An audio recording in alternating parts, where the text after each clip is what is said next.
Kita sebagai orang tua agar selalu ingatkan putra-putri Anda saat bermain agar berhati-hati. Di Jombang, Jawa Timur, seorang siswa sekolah dasar mengalami kebutaan akibat salah satu bola matanya terkena lemparan kayu dari temannya. Seperti nasib malang yang dialami HNA, siswa kelas 4 SD plus Darul Ulum di kota Jombang, Jawa Timur. Harus menjalani rawat inap di RSUD Jombang beberapa waktu setelah mata kanannya mengalami pendarahan akibat terkena lemparan kayu dari temannya. Kejadian itu mungkin dibilang kecelakaan di kelas ya Mas ya. Nah itu tuh terjadi karena guru kosong, nggak ada guru masuk ke kelas. Waktunya itu sebetulnya kata putra saya itu jam pelajaran diniyah, tapi nggak ada guru masuk. Saat itu teman-temannya itu bermain, ada yang bermain bola plastik itu, tapi cara mainnya itu bukan disaduk atau ditendang, pakai kayu Mas. Temannya itu pakai kayu, ngambil kayu dari luar, kayunya sapu, dua-duanya pegang kayu. Ada yang bermain kartu. Anak saya saat itu nggak ikut bermain, dia itu ngintip temannya yang bermain kartu di bawah seperti ini. Pas noleh ke sini, kayu itu langsung mengenai matanya dia. Jangan anggap remeh sesuatu gitu, karena kalau kita nggak memikirkan risikonya itu akan panjang gitu akibatnya. Kan kasihan ya, masih anak-anak, masa depannya masih panjang ya gitu kan. Jadi karena kecerobohan atau kelalaian jadinya menderita permanen. Selama dalam perawatan tersebut, penglihatan mata kanan HNA mulai menghilang. Setelah keluar dari RSUD Jombang, ibu korban kemudian membawa HNA ke Rumah Sakit Mata Undaan di Surabaya. Ini masih normal, bentuk sarafnya juga masih bagus kan. Ini kaum rawat. Ini bekas operasinya. Ini di bawah sini. Yang kayak tadi, ini aja mandi nggak boleh kesentuh air. Bulan ini nggak boleh kena debu, makanya pakai kacamata. Sebenarnya ini tuh terlepas dari kejadian ini, hikmahnya adalah suatu kejadian tidak akan mungkin terjadi tanpa izin dari Allah Subhanahu wa Ta'ala. Makanya sebelumnya Agis mengucapkan turut prihatin terhadap orang tua korban dan terhadap korban SD ini. Semoga diberikan kesabaran dan ketabahan, dan untuk perhatian kita semua sebagai orang tua agar bisa memberikan arahan untuk anak-anak kita agar bisa berhati-hati dalam setiap aktivitas, setiap kegiatannya. Dan sebagai orang tua, karena ini sudah terjadi, semoga diberikan kesabaran. Insya Allah surga untuk orang-orang yang bersabar. Apalagi ini matanya dibutakan, itu hal yang sangatlah tidak mudah ya. Sebagai orang tuanya juga pasti akan terpuruk. Dari hasil pemeriksaan dokter terungkap bahwa retina mata korban sudah mengalami kerusakan permanen dan tidak bisa diperbaiki lagi. Menurut ibu korban, peristiwa memilukan itu terjadi pada pertengahan bulan Januari 2024 lalu. Saat itu ruang kelas 4 SD plus Darul Ulum yang seharusnya diisi pelajaran diniyah dalam keadaan kosong. Kondisi tersebut dimanfaatkan anak-anak di dalam kelas untuk bermain. Saat itu korban sedang berdiri melihat temannya yang sedang bermain kartu. Sementara pelaku bermain bola dengan temannya yang lain menggunakan kayu. Naas saat sedang memukul bola, batang kayu yang dipakai pelaku patah dan patahan kayu tersebut terlempar mengenai mata korban. Seketika korban jatuh pingsan, namun hanya dibawa ke ruang UKS dan dirawat ala kadarnya oleh sekolah. Setelah dari IGD jam 1 itu dilihat sama dokter umum, mereka bilang ada perdarahan, ada perbesaran apa gitu, bola matanya itu kan bengkak semua. Jadi kayak hitam-hitamnya itu dia posisi lebih besar daripada yang kiri waktu itu. Lihat saat di IGD itu dia dikasih tebakan ini angka berapa, 1 meter dia nggak bisa melihat, sudah gelap mama, gelap, sakit katanya gitu. Apa sih ya, anak-anak itu kalau bercanda ya harus ada batasannya lah gitu kan. Kalau misalnya dibiasain deh dari rumah, pokoknya kalau anak-anak bercanda itu ya bercanda gitu. Artinya nggak sampai pakai nafsu atau apalagi pakai tenaga yang berlebihan sampai akhirnya mencelakakan. Jadi orang tua harus punya andil sih dalam melatih anak-anak atau membentuk karakter building mereka. Tetap harus orang tua, nggak bisa guru aja. Ibu korban baru mengetahui kejadian tersebut saat jam pulang sekolah menjemput korban. Ia mendesak orang tua pelaku dan pihak sekolah mau bertanggung jawab membantu biaya perawatan anaknya hingga sembuh. Saya minta saran beliau kemana saya harus berobat, mengatakan tidak bisa, sudah fatal. Saat dikonfirmasi mengenai hal ini, Kepala SD Plus Darul Ulum Jombang membenarkan terjadinya peristiwa yang menimpa korban. Namun menurutnya, pihak sekolah sudah memiliki program asuransi kecelakaan untuk siswanya yang bisa diklaimkan. Namun nilainya tidak seperti yang diharapkan keluarga HNA. Asuransi kecelakaan itu bisa diklaimkan ketika terjadi kecelakaan berangkat sekolah, di dalam sekolah, atau pulang sekolah. Itu bisa klaim ya. Nah intinya kita membantu lah, kalau masih 1 juta ke bawah itu langsung full kami cover. Jadi waktu itu kan memang ada selisih biaya dari RSUD. RSUD itu beliau pakai BPJS, namun mungkin naik kelas gitu deh. Jadi ada selisih yang tetap harus dibayarkan sebesar 580 sekian. Itu kami bulatkan 600.000 itu dari klaim asuransi di kecelakaan di sekolah, semua kami bayarkan. Ike juga menegaskan peristiwa tersebut terjadi karena unsur ketidaksengajaan. Sementara pelaku yang dilaporkan menjadi penyebab peristiwa tersebut saat ini telah keluar dan pindah ke sekolah lain karena takut akan terus dipersalahkan. Seperti yang saya sampaikan, kan pembinaan kepada anak yang menyebabkan temannya terluka tadi. Kemudian menciptakan kenyamanan untuk ananda yang terluka ini, dia bisa memilih kelas mana selain kelas itu, pindah kelas. Namun perkembangannya kan anak yang ini tadi yang terlapor ya istilahnya, yang dilaporkan ini kan sudah pindah Bapak, pindah sekolah. Itu juga karena kan dia sudah beberapa hari setelah peristiwa itu kan dia nggak sekolah juga, takut. Jadi dia merasa aku nggak sengaja, tapi aku pasti akan disalah-salahkan. Menurut kepala sekolah, orang tua pelaku juga telah memberikan uang untuk membantu pengobatan korban. Namun tidak seluruhnya seperti yang diminta orang tua korban. Karena kami juga belum tahu waktu itu kan dari RSUD itu keluar dengan keterangan membaik. Cuman beliau juga sudah menyampaikan ingin orang tua korban ini berencana memeriksakan sakit mata dan sebagainya. Tentu biayanya nggak sedikit. Itu berkomitmen lah, ini kami menyelesaikan bersama. Kemudian orang tua korban juga waktu itu juga sudah memberikan santunan pada hari itu, pada saat mediasi itu.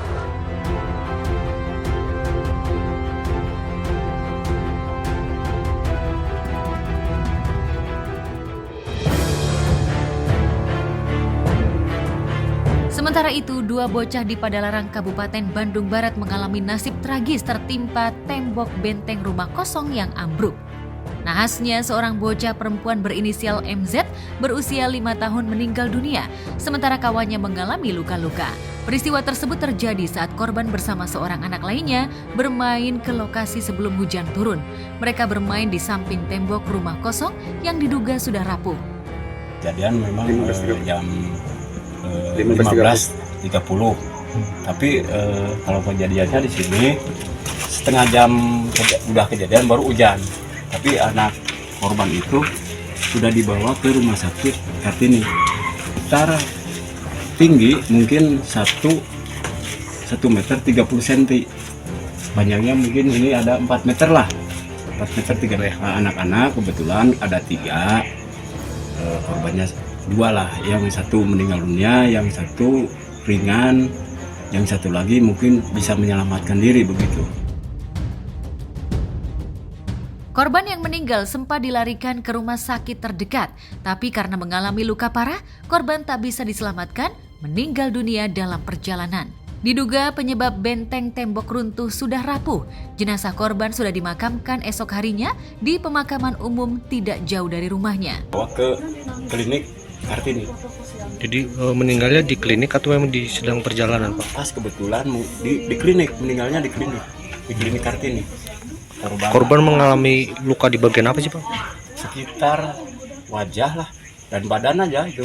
Masalahnya itu tertimpa reruntuhan benteng itu.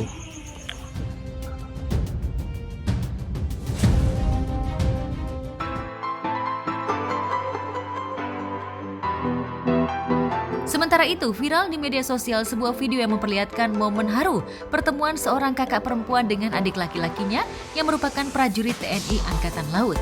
Dalam video yang diunggah oleh pemilik akun TikTok @SriPutriDewi28 belum lama ini, melalui video unggahannya, sang kakak membagikan momen pertemuan antara keduanya yang sempat terpisah jauh. Pertemuan kakak dan adik tersebut ternyata menyimpan cerita menyentuh di balik hubungan antara sang kakak dengan adiknya yang merantau. Sang adik sudah lama pergi meninggalkan rumah dan keluarga demi mengejar cita-citanya menjadi seorang tentara.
Terharu juga saya menyaksikan melihat video tersebut. Kenapa? Karena ya saya bisa ngerasain gitu, seorang kakak yang dari kecil adiknya itu diurus, udah layaknya seorang orang tua gitu, tiba-tiba pulang dengan memakai baju TNI. Artinya seorang kakak ini bangga, terharu bahwa dia berhasil mendidik seorang adik, mendidik adiknya menjadi apa yang diceritakan seorang adiknya itu gitu.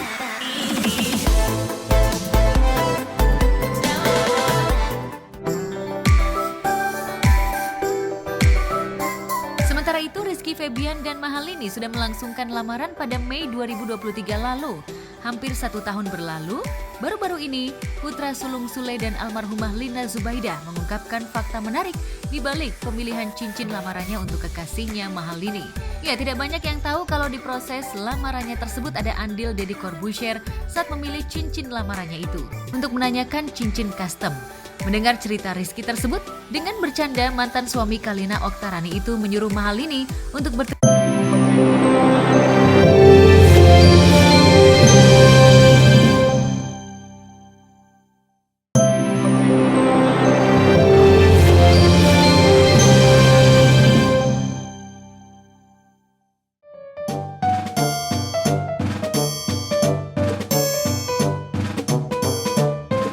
Menggemaskan, aksi seorang bayi ini tentu saja membuat gelak tawa setiap orang yang melihatnya. Apalagi ketika bayi itu tengah belajar berbicara, semua yang terucap dari orang tua bakal diikuti olehnya. Salah satunya adalah bayi menggemaskan ini. Entah bagaimana ceritanya, bayi yang tengah duduk itu menoleh ke belakang sambil mengucapkan kata-kata. Ternyata, ia menoleh ke sang ayah yang tengah duduk di sofa tepat di belakangnya. Yang menggelitik adalah ia memanggil ayahnya dengan panggilan Mas.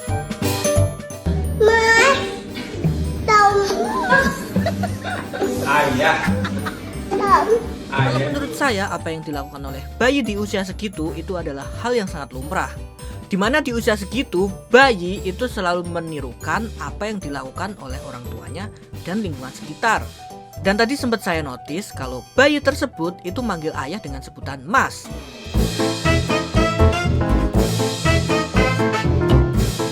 Tentu saja hal itu membuat gelak tawa sang ibu ketika mengetahui jika anaknya memanggil Mas kepada ayahnya sendiri.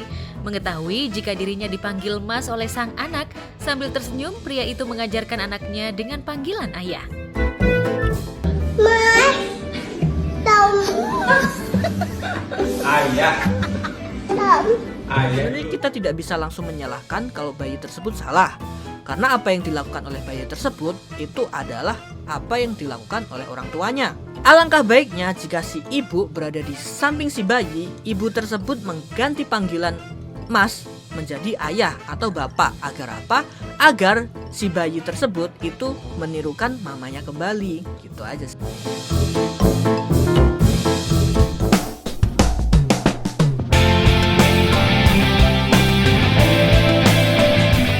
Melihat tumbuh kembang sang anak tentu saja membuat orang tua bahagia. Hingga tingkah dan ucapannya pun kerap membuat gelak tawa. Dan itu dirasakan juga oleh Dude Harlino dan juga Alicia Subandono. Apalagi kini keduanya tengah menunggu anak ketiga. Jadi alhamdulillah udah 7 bulan ya. Jadi ini udah jalan 29 minggu.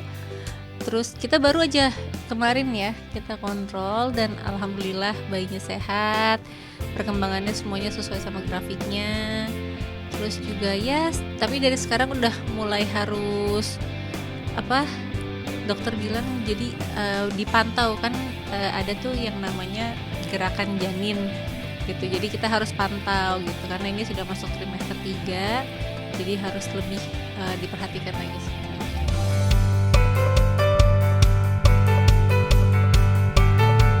Dan yang tak kalah membahagiakan adalah anak ketiganya itu berjenis kelamin perempuan. Karena 2 anaknya laki-laki, maka Dude tengah mempersiapkan segala keperluan calon anak ketiganya, dari mulai pakaian hingga perlengkapan. Lantas benarkah Dude hingga kini masih kesulitan untuk mencari nama terbaik untuk anak ketiganya? Benarkah dalam pencarian nama itu, Dude harus konsultasi kepada kedua orang tuanya? Ya, kita sudah mulai mencari. Ada beberapa pilihan, ya. Pilihan 1, 2, 3 ya. Bukan 01, 02, 03 ya. Ada beberapa pilihan ya. Nanti kita mau juga minta pendapat dari orang tua, dari mertua misalnya ya. Ada nggak usulan nih gitu ya. Rendra Malik juga ya. Intinya kan pengen nama yang terbaik lah gitu. Dan namanya juga bisa membawa doa yang terbaik gitu. Memang untuk yang ketiga ini kita sangat-sangat bersyukur ya. Dokter bilang 90% itu perempuan. Jadi kita memang kan belum pernah punya anak perempuan ya. Jadi persiapannya kita masih agak bingung juga nih ya. Tapi yang jelas sih untuk baju anak perempuan ya. Kemudian mulai cari nama perempuan ya, nama perempuan. Mungkin Mas punya usul? Boleh, tadi WhatsApp aja. Mungkin lebih perintilannya karena agak beda dari kakak-kakaknya ya. Betul. Nah,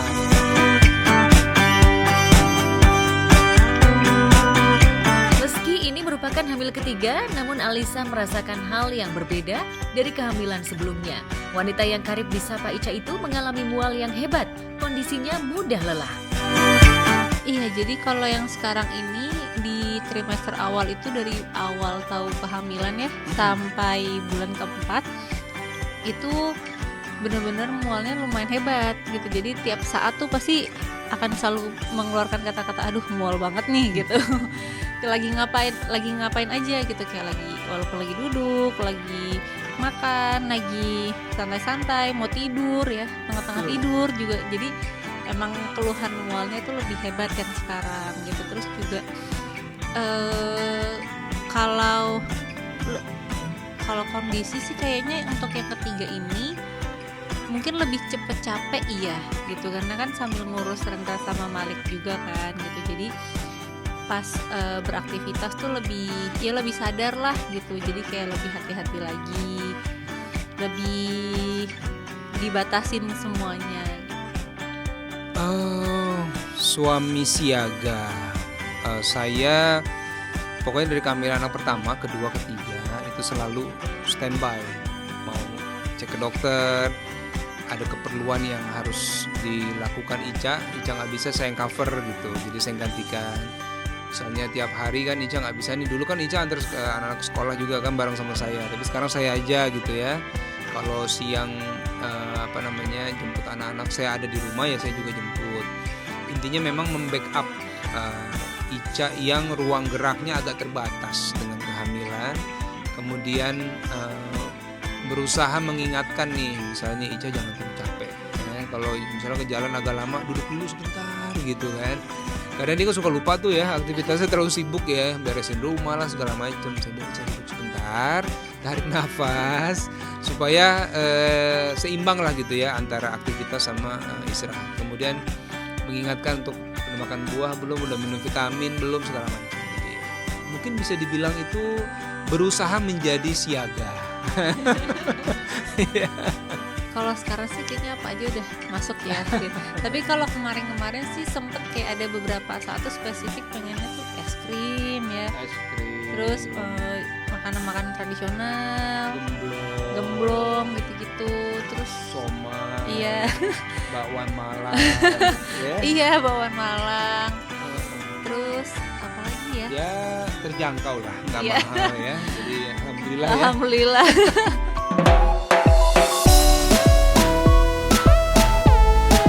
Selain Ica dan Dude, anak ketiga mereka juga benar-benar dinanti oleh kakak-kakaknya. Bahkan kabarnya, kedua anak Ica dan Dude sudah mengidamkan sosok adik di dalam keluarganya. Dan kini, mimpi mereka menjadi kenyataan. Ditambah calon adik mereka adalah perempuan. Ini Rendra Malik juga semangat banget nih. Wah, mau nunggu adik lahiran gitu kan. Karena mereka ini udah lama pengen punya adik. Nah, requestnya memang adiknya perempuan juga gitu ya. Alhamdulillah gayung bersambut ya kan. Jadi mudah-mudahan sehat lah insyaallah. Banyak. Jadi kayak kalau awal-awal itu waktu pas perutnya belum besar ya, Malik kan selalu tanya kapan sih perut bunda besar gitu. Terus kayak sekarang adiknya tuh ukurannya seberapa gitu. Nah kebetulan kan kita juga ada aplikasinya gitu kan untuk ibu hamil. Jadi kita bisa secara animasi itu kita lihat perkiraan kalau bayinya tuh berapa senti sebesar buah apa gitu. Nah jadi mereka nggak sabar gitu, kayak pas kita bilang nih sekarang udah sebesar buah ketimun gitu, mereka kayak wah udah gede gitu. Terus juga kan sekarang karena janinnya juga aktif, jadi secara gerakan juga sudah terasa kan gitu. Jadi bukan cuma ibunya yang ngerasain, tapi kayak ayahnya, anak-anak itu yang megang perut tuh bisa ngerasain gitu. Nah itu mereka seneng banget setiap adiknya tuh kalau misalkan dipanggil ya, terus ngerespon gitu, itu mereka seneng gitu.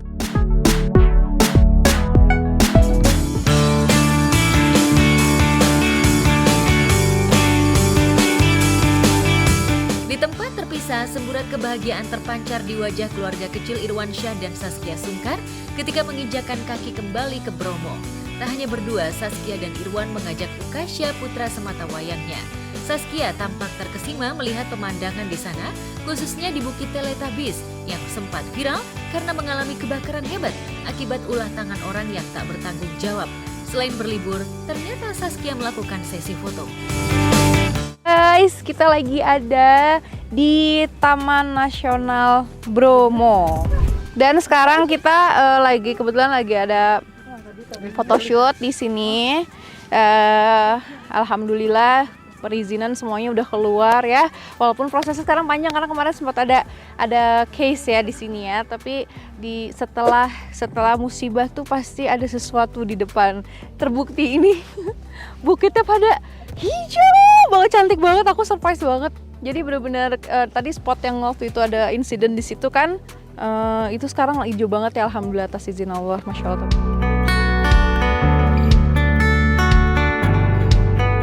Tak hanya melakukan sesi foto, baik Saskia maupun Irwan juga melakukan syuting untuk kebutuhan video. Kia, biasa ia disapa, juga menunggangi kuda, menyisiri pasir berbisik. Tak mau kalah dengan ibunda tercinta, Ukasya tampak cool dan menggemaskan ketika menunggangi kuda. Bocah yang karib disapa abang itu benar-benar membuat orang-orang yang ada di sekitar terkesima.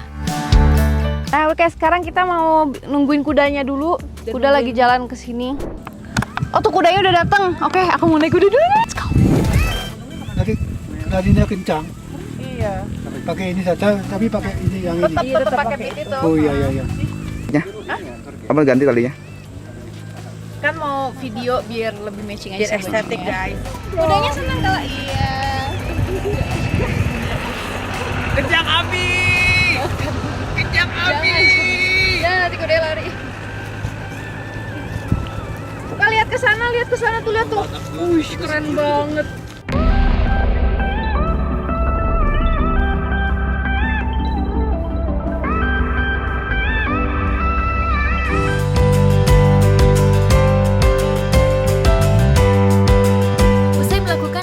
foto dan video sepertinya rasa lapar tak bisa dibendung. Bukannya makan di hotel tempat mereka menginap, Irwan dan Saskia lebih memilih mencari makanan kaki lima yang ada di sana. Saskia dan Irwan mencoba untuk makan mie godok yang dirasa sesuai dengan cuaca yang dingin di sana.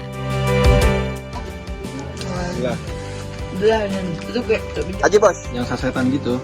Aja. Gue nanya di tempat dingin dapat mie. Bukan ajib lagi. Ajib. Ada kol-kolannya tuh. Jadi besok kita pulang. Siapapun itu yang ada di udara dingin tuh ketemu yang hangat-hangat tuh enak. Makanya kita tuh paling enak ketemu istri. Beda lagi tuh. Anak warung. Alhamdulillah. Anak warung. Tapi makanan di sini overall enak loh. Ya Masya Allah. Kemarin kita makan bakso. Enak juga. Ibu selain susu jahe apa lagi? Ini makan cilok apa cimol? Cilok. Cilok. Enak juga. Tapi kehabisan. Nah, jangan betul. Apa itu rasanya? Tempe kan? Ayo. Enak.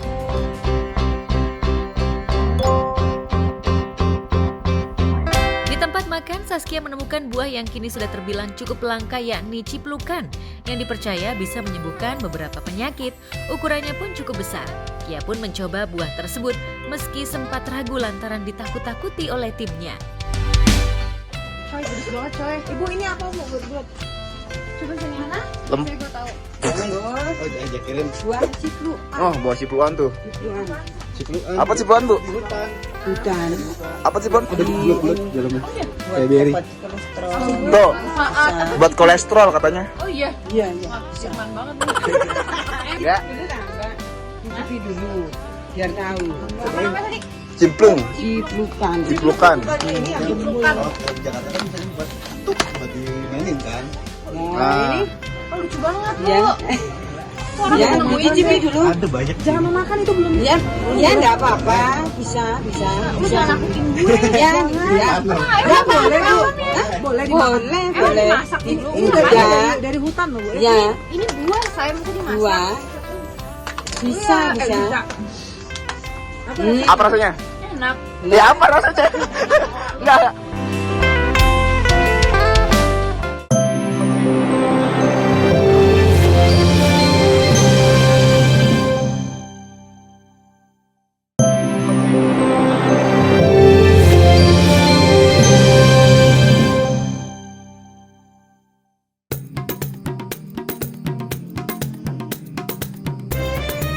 Nikita Willy tengah menjalani ibadah umroh ke Tanah Suci Mekah.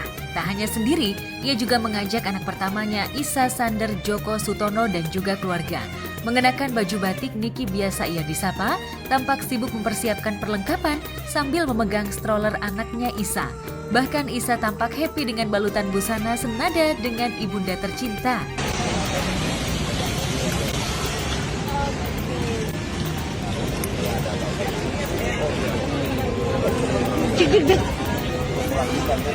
Sama ya sama Eyang. Sama Eyang.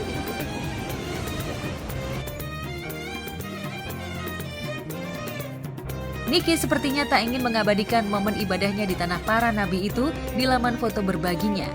Ia seperti ingin fokus ibadah tanpa harus dipertontonkan. Namun ada sekelumit video berdurasi singkat memperlihatkan Niki ketika tengah syai dengan menggendong baby Isa yang tengah tertidur sambil minum susu dengan dotnya. Meski demikian, tak ada gurat kelelahan di wajahnya. Meski ia menggendong Isa sambil lari-lari kecil mengikuti mutawif atau pembimbing umroh.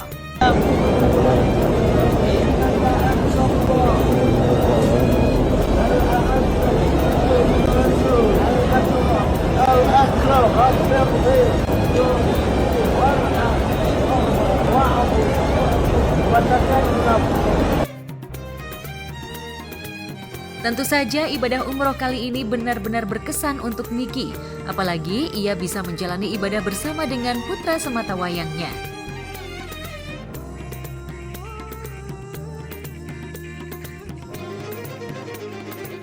Jika Niki tengah khusyuk menjalani ibadah umroh, lain halnya dengan Pipik Dian Irawati yang baru saja menapaki kakinya ke tanah air setelah menjalani ibadah umroh. Bisa dibilang umroh wanita yang karib disapa Umi Pipik ini tanpa ada rencana. Pasca sembuh dari sakit, ia langsung menjalani ibadah umroh ke Tanah Suci. Ya di sana alhamdulillah ini umrohnya dadakan sebenarnya. Jadi kemarin ketika sakit itu entah ketika terbujur sakit ada petunjuk yang memang disuruh umroh, disuruh ziarah gitu. Dimimpiinnya ya kayak kubah hijau terus, saya duduk di depan kubah hijau terus, ini apa ya tandanya? Oh ya udah. Akhirnya umroh dadakan. Karena ketika sakit itu kan memang apa ya, memang akhirnya ya kayak dapat mimpi lah gitu ya, dapat mimpi almarhum juga, terus suruh ya intinya suruh ziarah aja. Akhirnya saya ziarah ke makam Rasul. Ketika saya di rumah sakit ketika 2 hari, begitu masuk rumah sakit besoknya malamnya saya mimpi gitu. Terus akhirnya ya sudah saya minta tolong sama teman, saya mau berangkat umroh. Jadi dadakan, anak-anak juga kaget karena baru pulang kemarin umroh kan, masa umroh lagi. Banyak keajaiban yang terjadi di tanah para nabi tersebut, dan yang paling istimewa adalah saat berada di pusara Rasulullah SAW, ibu 4 orang anak itu tak menyangka jika saat itu merupakan malam Isra Mi'raj. Oh enggak, alhamdulillah dikasih sehat sama Allah, dan ya enggak direncanakan. Jadi umroh yang apa namanya pas nyampe di sana pas malam Isra Mi'raj. Terus pas nyampe di Madinah tuh malam Isra Mi'raj, yang saya nggak tahu kalau itu pas malam Isra Mi'raj ya, kan malam Isra Mi'raj itu tidak ada doa yang tidak dikabulkan. Nah terus pas nyampe Mekah pun juga pas malam 1 Sya'ban, itu bener-bener nggak direncanain sama saya, tapi ternyata oh ini hikmahnya gitu. Itu hadiah dari Allah. Itu seperti apa ya, jadi harusnya tuh saya nggak lewat situ.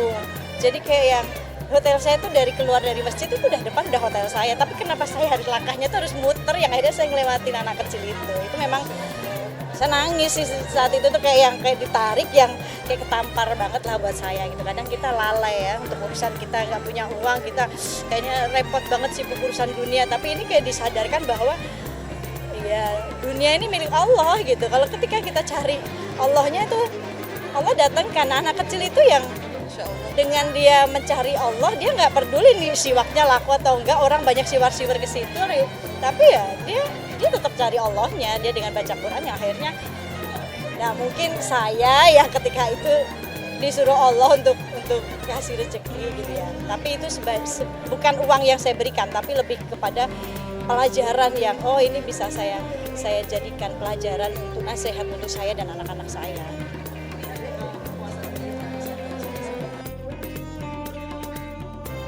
Lantas bagaimana persiapan Umi Pipik ketika menjalani umroh, apalagi ia baru saja sembuh dari sakitnya? Konsul sih, katanya ya nggak apa-apa asal jangan terlalu capek dan obatnya diminum aja. Ya anak-anak beneran ini mau umroh katanya gitu. Kuat nggak gitu, udah kuat gitu. Bismillah gitu. Ya udah. Bisa dibilang umroh kali ini menjadi perjalanan spiritual yang luar biasa bagi Umi Pipik. Apalagi dalam beberapa minggu bakal menjalani ibadah puasa Ramadan. Dan rencananya di bulan yang suci itu, Umi Pipik tak bakal melakukan syiar atau pekerjaan di luar rumah. Lantas benarkah bulan puasa ini Umi Pipik bakal full di rumah dan berkumpul bersama anak-anaknya? Persiapannya ya biasalah, mempersiapkan diri, mental pasti ya gitu, kesehatan kan kita, apalagi kemarin habis sakit gitu. Oh enggak, kalau pas puasa saya nggak ambil pekerjaan di luar, karena banyak sekali sebenarnya minta saya keluar, tapi saya nggak bisa karena memang anak-anak saya tuh walaupun udah gede-gede kayak Abizar, tapi manjanya luar biasa.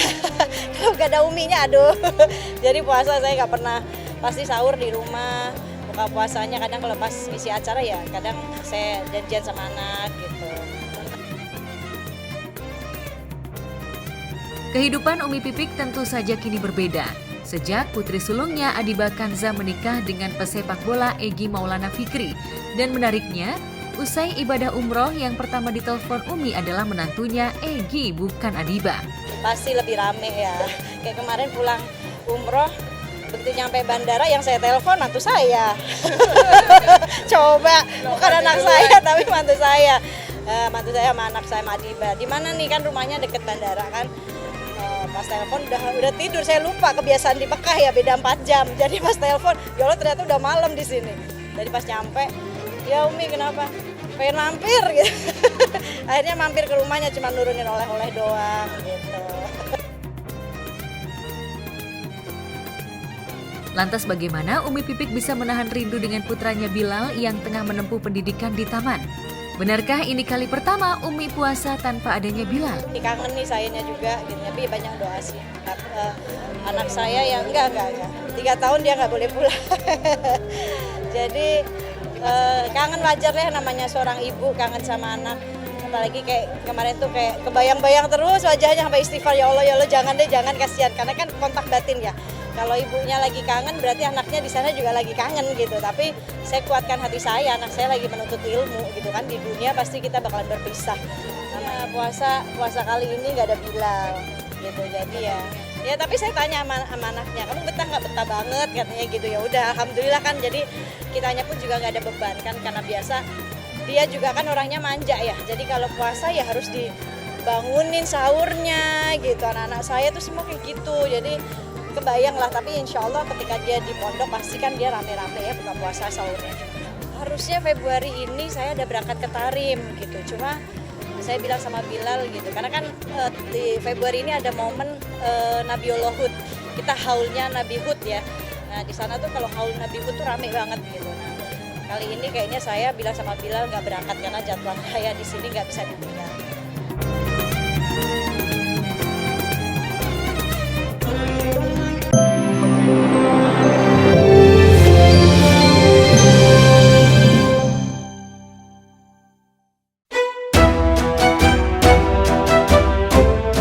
Pemirsa, viral di media sosial terlihat pengantin wanita bernama Yeyen Sapii di Kabupaten Bine Bolango, Gorontalo terlihat berdiri sendirian di atas pelaminan.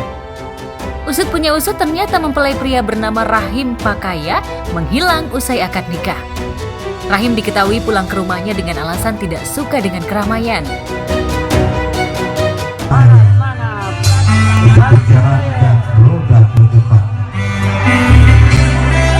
Orang tua di malam hari ini sangat menyayangi Yeyen. Orang tua membesarkan, orang tua sayang. Dirangkum dari berbagai sumber yang dikutip, pada 16 Februari 2024 lalu, Rahim sengaja kabur dan tidak mengikuti resepsi pernikahannya dan memilih pulang ke rumahnya. Ternyata sang pengantin pria tidak suka dengan keramaian. Karena udah nyebar undangan dan juga udah ngasih tahu ke semua keluarga, bahkan teman-temannya yang di luar sana, mau nggak mau dia harus kirap sendirian. Kalau misalkan nggak kirap, nggak bakalan terjadi itu namanya pesta pernikahan. Mungkin nanti si suaminya mungkin akan datang setelah kirap-kirapan, cuma duduk doang gitu. Walau sang pengantin pria kabur, namun acara pernikahan tersebut masih tetap berlangsung hingga selesai. Kasus ini sempat membuat heboh, tapi sudah diselesaikan di kantor polisi secara kekeluargaan. Baru pertama kali ngeliat orang seperti itu, kayak saking introvertnya gitu, kayak sampai nikah pun aja nggak mau kelihatan banyak orang gitu loh. Kan ini lu nikah gitu loh, kalau lu nikah ya pasti dilihat banyak orang karena banyak saksinya yang untuk bisa bisa nge-share kebahagiaan itu ke orang-orang banyak gitu. Ini kayak kenapa lu coba gitu, tapi kalau enaknya aja sendirian. Sementara itu, video lain yang tak kalah viral. Seorang pria mengenakan peci putih sambil mengendarai sepeda motor lewati tenda kondangan. Dengan santainya, pria tersebut melewati pesta pernikahan dengan motor yang dikendarainya dengan membawa sekarung barang bawaan di sampingnya. Sia ini udah di video call. Video call.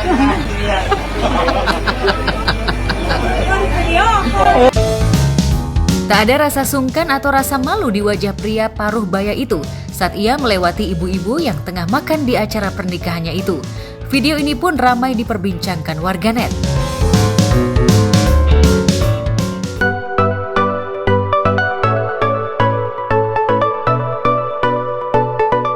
Sementara itu pemirsa, Ibnu Jamil dan Ririn Ekawati dikenal sebagai salah satu pasangan selebriti yang terkenal romantis. Kehidupan mereka bahkan jauh dari gosip miring. Hal itu dapat dilihat dari berbagai potret dan video kebersamaan keduanya di Instagramnya. Foto kebersamaan dan keromantisan mereka pun sukses bikin baper netizen. Ya harus saling sayang. Iya, kalau mau mesra saling sayang, perhatian, terus apa lagi ya? Percaya itu juga penting gitu loh. Support. Diungkapkan Ibnu dan Ririn, hal itu lantaran adanya sikap saling percaya dan support satu sama lain. Ibnu yang kini semakin sibuk syuting stripping membutuhkan support dan pengertian dari istrinya. Ririn pun harus merelakan kalau dari pagi hingga malam hari. Membagi waktunya, dia harus merelakan kalau pagi sampai malam suaminya kerja. Itu aja. Terus kalau pas malam baru saya bagi buat Ririn.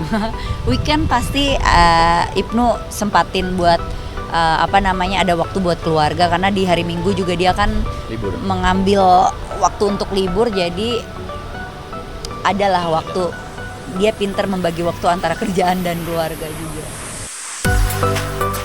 Namun begitu, waktu yang Ibnu habiskan di lokasi syuting akan ia gantikan di lain waktu untuk menjalani quality time bareng keluarga. Lantas seperti apa sosok Ririn di mata Ibnu Jamil? Nggak ada kiat-kiat gimana, nggak ada usaha yang terlalu gimana, karena memang ya nggak tahu ya, kayaknya anak-anak seumur EJ itu nggak bisa tuh kalau kita pakai trik atau cara gitu. Ya tulus aja kalau bilang saya mau jadi partner hidupnya mama kamu. Ya berjalan dengan semestinya aja. Aku sih percaya kalau orang itu memang tulus, sayangnya dari hati, pasti anak-anak juga pasti akan bisa merasakan itu.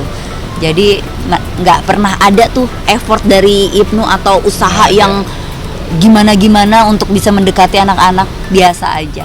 Dan bisa dilihat berarti tulus dari hati, sayangnya juga ada dari hati. Makanya anak-anak aku bisa terima Ibnu sebagai pendamping. Melengkapi kebersamaannya tersebut, Ririn kerap membawakan makan siang dan makanan kesukaan Ibnu ke lokasi syuting untuk suaminya itu. Biar saya makan siang. Ya enak lah masakan istri, ya kan?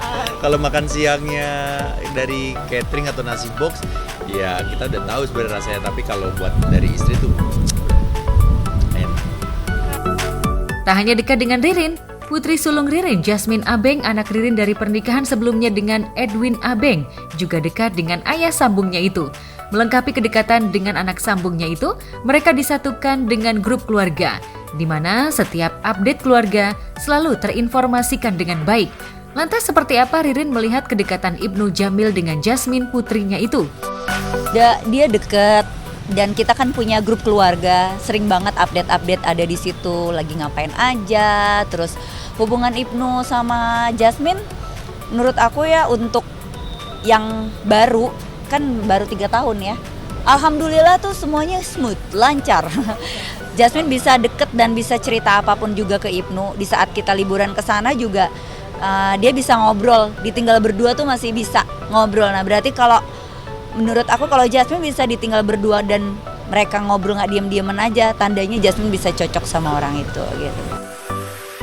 Tak hanya dengan Jasmine, aktor tampan itu juga dekat dengan anak Ririn lainnya.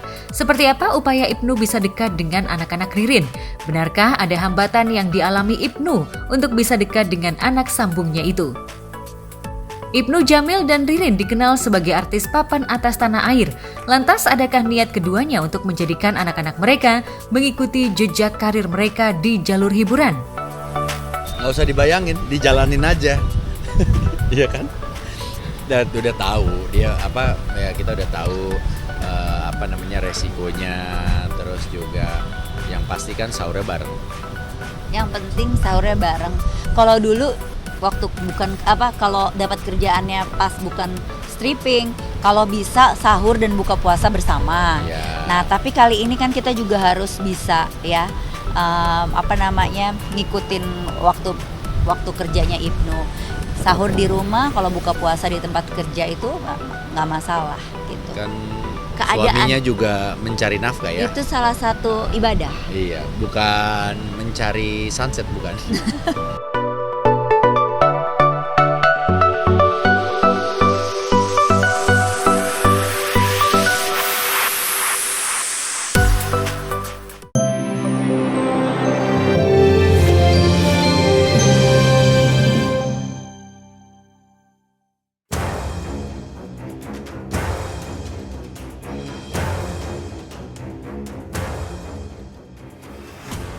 Pemirsa, nasib kurang baik dialami oleh WNA asal India yang tinggal di Medan, Sumatera Utara. Dari rekam video amatir terlihat sekelompok orang mendatangi kontrakan pria bernama Ratan Lal Saho. Para preman yang diketahui suruhan mantan istri Ratan dengan penuh emosi menghancurkan dan memporak-porandakan kediaman Ratan.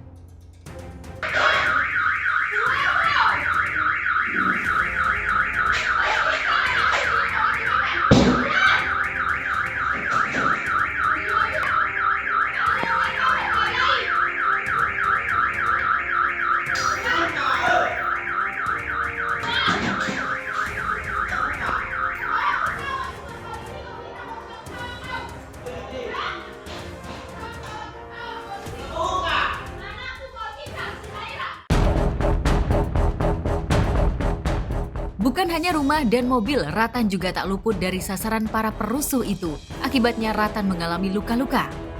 Gimana nih orang datang ke rumah orang? Ini rumah dia, milik dia. Ingat ya, 5% kita mau kasih, dia nggak mau. Terus kalau dia nggak mau, berarti dia menguasai perusahaan dong. Kan begitu, kan sudah cerai. Kewajiban hukum dia kepada anak diberi. Dia diberi rumah. Dia bawa istri barunya dari India, dia ngontrak. 2023, disinilah yang paling mengerikan. Tiba-tiba dia diserang. Dia diserang di rumah kontrakan dia di Tasbi, Taman Setiabudi Indah. Betul ya? Di situ ada videonya, nanti saya tunjukin. Di situ dia diserang, lompat dari pagar, dihancurin kaca-kacanya, masuk ke dalam dan dia berdarah-darah. Nanti saya tunjukin video. Dan dia sudah hampir mati. Kenapa? Karena diserang sampai dengan 12 orang.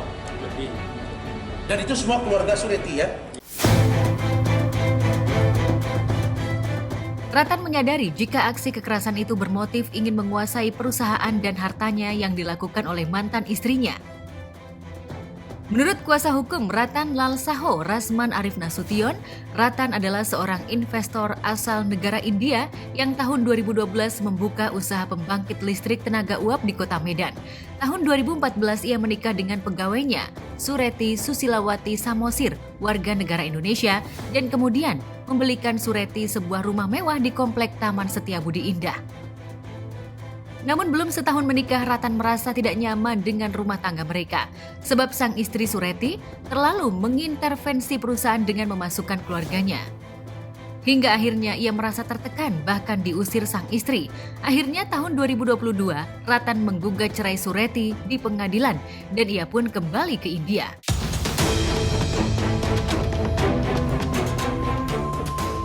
Merasa sudah aman dan tidak ada ikatan pernikahan, Ratan kembali ke Medan untuk melanjutkan mengelola usahanya dengan mengontrak rumah yang tidak jauh dari rumah yang pernah dibelinya untuk mantan istri. Hingga akhirnya ia pun diserang dan dianiaya. Saat ini Ratan bersembunyi di Medan karena takut teror sang istri. Selain itu, pihak kepolisian juga dianggap tidak berpihak kepada dirinya sebab setelah beberapa hari ia melapor ke polisi. Razman, apa yang disebutkan sebenarnya semuanya benar, tidak ada salah. Dan paling terakhir saya sampaikan yang tanggal 8 Desember yang terjadi mau bunuh saya sama istrinya di satu rumah komplek Tasbih 2, blok 2 nomor 34. Di situ mau bunuh Medan. Masih rumahnya masih seperti itu sudah ada, bisa saya kirim foto atau videonya. Orang itu datang mau bunuh saya dan sebutkan juga adiknya, di adik-adiknya sebutkan mau bunuh kau dan kita masuk ke penjara. Sebut langsung seperti itu. Ini yang sudah terjadi dan inisiatif mereka seperti itu karena mau ambil harta saya semuanya, harta milik di Medan, harta milik di India, harta saya dimanapun ada, mau semua harta yang mereka mau ambil, sudah kirimkan surat somasi juga lewat pengacara. Yang 3 kali sudah dapat saya somasi, karena saya nggak respon seperti itu, orang itu datang mau bunuh Isi langsung. somasinya apa? Isi somasinya apa? Isi somasinya mau harta bagi semua harta dia mau diambil.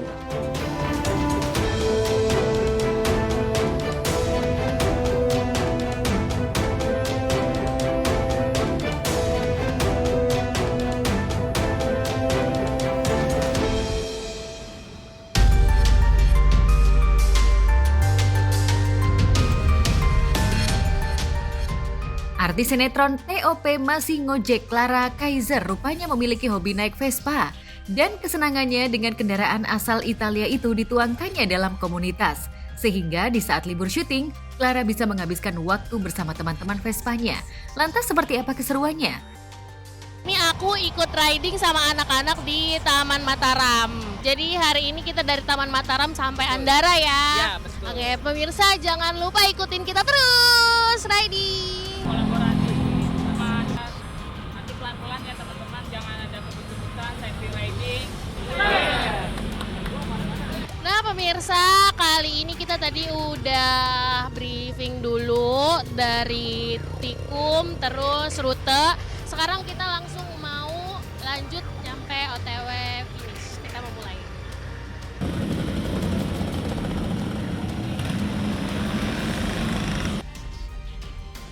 Clara sendiri mengaku bingung bisa jatuh cinta pada Vespa hingga menjadi hobi. Aku suka motoran sebenarnya udah hampir setahun yang lalu, 2 tahun yang lalu sih. Cuman emang aku waktu itu masih belum berani untuk bawa motor sendiri. Nah kalau misalnya bawa Vespa itu baru setahun belakangan ini, itu juga dibantuin sama, itu minjem sama Vespanya Bang Apis ada di sini. Nanti kita datangin orangnya. Pas riding bareng-bareng yang aku rasain yang pasti seneng karena aku tuh tipikal orang yang suka keramaian, extrovert anaknya memang. Jadi ketika aku ketemu banyak teman-teman, terus pada kenalan, terus riding bareng, itu aku seneng. Apalagi ketika ya itu ada yang trouble, pasti ada aja yang berhenti untuk nanyain dan mastiin kalau mereka baik-baik aja gitu. Jadi kekeluargaannya ada banget. Udah berapa kali sih Kak riding? Aku riding tuh udah dari 2 tahun yang lalu sih sebenarnya, dan mungkin nggak kehitung. Cuman memang waktu itu kadang tuh kayak masih diboncengin sama teman gitu. Aku masih belum berani yang buat riding sendiri. Kalau aku pribadi biasanya kalau riding malam sih ngikutnya, karena kalau pagi kadang suka nggak kebangun, apalagi kadang lagi pengen San Mori tapi ternyata syuting gitu. Jadi kalau aku dari dulu memang kebiasaannya riding itu dari malam, apalagi kayak misalnya lagi ada campaign gitu, kita ikutan ngumpulin dana itu sambil riding gitu, itu seru banget. Clara mengungkapkan pengalamannya selama menekuni hobinya. Ya pemirsa GoSpot, sekarang aku udah sampai di finish. Tadi riding dari Taman Mataram, sekarang udah di Andara. Ini udah sampai kafenya, terus ya udah rame banget. Padahal tadi pas berangkat tuh masih beberapa doang. Cuman pas sambil di jalan tuh ada yang ikut gitu. Jadi di sini pas finishnya rame banget.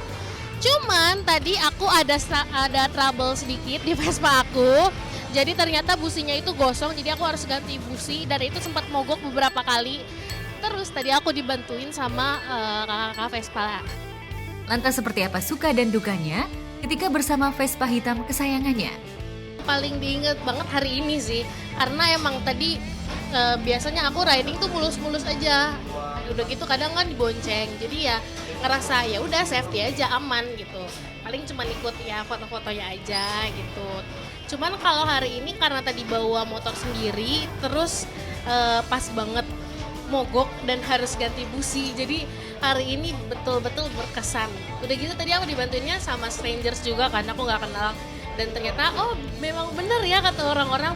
Itu tuh pas aku berhenti sempat ada beberapa Vespa yang bukan anak-anak riding, bahkan ada sampai yang bapak-bapak juga ikut minggir nanyain aku kenapa, butuh bantuan apa nggak Vespanya gitu. Terus untungnya tadi sih udah aman, makanya tadi aman. Dan benar kata orang-orang, satu Vespa 1 juta saudara, itu bener.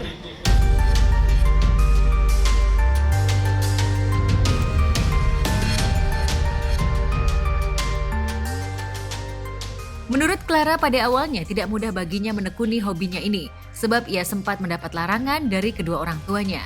Maklum, ia adalah perempuan dan tentu saja orang tua Clara khawatir. Namun setelah mendapat penjelasan, Clara akhirnya direstui ikut komunitas Vespa diiringi sejumlah pesan keramat. Awalnya sih untuk orang tua ya masih nggak setuju ya, karena dari mami aku sendiri ngerasanya khawatir, takut, apalagi anak cewek gitu. Jadi kayak badar banget sih nih anak cewek satu kayak anak cowok gitu. Karena sampai beberapa saudara pun yang kalau datang ke rumah ngelihat Vespa juga nanya, ini motor siapa gitu, ini motornya si Clara. Lah udah kayak anak cowok sekarang ya gitu. Jadi kalau dari orang tua sebenarnya tadinya nggak ngizinin, cuman karena tahu aku hobi, aku seneng, terus makin kesini ya makin diizinin. Cuman ya pesannya satu aja sih, harus hati-hati, nggak boleh ngebut. Riding bareng keluarga nggak mungkin ya, karena kakakku juga nggak bisa bawa motor. Kakakku nggak bisa bawa motor, terus mungkin lebih ke planningnya touring sama teman-teman dari tukang ojek pengkolan.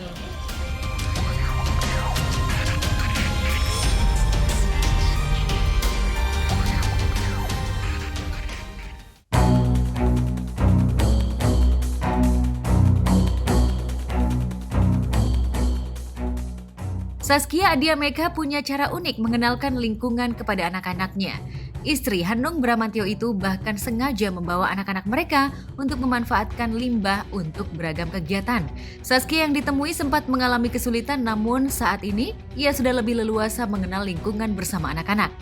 Ini apalagi nih yang mau dibuat sama kalian? Itu yang tadi, doain aja semoga aku bisa bangun. Aku kemarin sempat, alhamdulillah aku sempat kerja sama followersku juga di Instagram. Kita bangun sekolah di Papua. Tahun lalu sekolahnya udah jadi di Dian Kareka. Nah itu masih bangunan biasa. Terus kemarin aku meeting lagi sama tim yang aku kemarin bangun sekolah. Sekarang bangun sekolah bisa dengan eco-brick. Nah jadi insya Allah sekolahku yang kedua, nih kalau teman-teman yang nonton juga mau partisipasi, yuk kita bangun sekolah kedua kita tapi pakai eco-brick seperti ini gitu. Lebih tahan gempa, terus lebih ramah lingkungan. Kita mengajarkan, menanamkan hal-hal ini dari anak sekecil mungkin.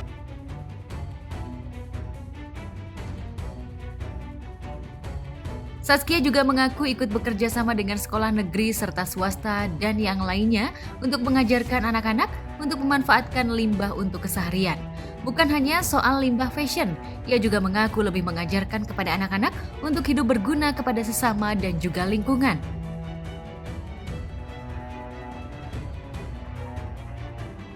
Bukan hanya bicara, Saskia mengaku tidak malu belanja ke Pasar Senen untuk berbelanja barang bekas layak pakai, selagi masih bagus dan layak untuk dikenakan. Benarkah demikian? Lantas bagaimana tanggapan suami dan anak-anaknya? Kenapa enggak gitu? Aku enggak malu harus memakai baju bekas, baju barang-barang recycle. Aku malah bangga, aku bisa pakai barang harganya murah, tapi ini enggak yang sia-sia gitu loh. Ketagihan nggak sih? Ke Pasar Senen, thrifting ketagihan, serius ini lagi bikin. Kemarin aku ke thrifting 2 juta, aku habis 2 juta, emang kedengarannya kayak wah 2 juta thrifting mahal banget. Aku beli buat 11 orang, aku dapat puffer itu, dapat, lihat deh di IG storyku banyak banget, aku dapat puffer keren-keren, dapat celana, aku dapat 39 item. Jadi kalau setelah aku bagi rata misalnya satuannya itu juga cuma berapa, 50.000. Aku dapat 39 item dengan 2 juta itu. Jadi kayak buat aku ya bangga, orang pada bingung lo nggak malu sih belanja di Pasar Senen, beli barang murah lo pakein ke anak lo, ya kenapa enggak ya, cuman sama habis itu PR-nya nyelupnya steril ini agak lama, jadi aku rendam, udah cuci sekali, aduh masih bau rokok lagi, direndam lagi sampai 3 kali ngerendam gitu kan, baru bau rokoknya hilang, rasanya lebih aman, terus rendamnya pakai antiseptik. Ternyata thrifting yang repot adalah bersihinnya.